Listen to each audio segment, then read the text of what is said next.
If you are wondering if Nothing Phone 3a overheats, then the answer is no, not really. It doesn't really have any heating issues. Of course, the phone can get warmer from time to time, especially if you, for example, are watching a video for a longer time, or if you play games, or if you are using camera for a little bit longer than usual, etc.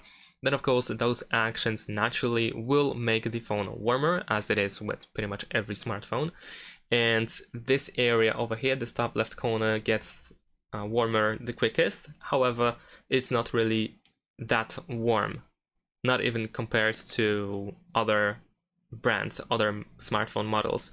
They tend to get warmer much quicker from what I noticed compared to this phone. So I think it is a pretty good indicator that there are really no overheating issues. And like I said, it can get warmer during some things in some occasions, but there is no reason to worry, and the phone should not overheat.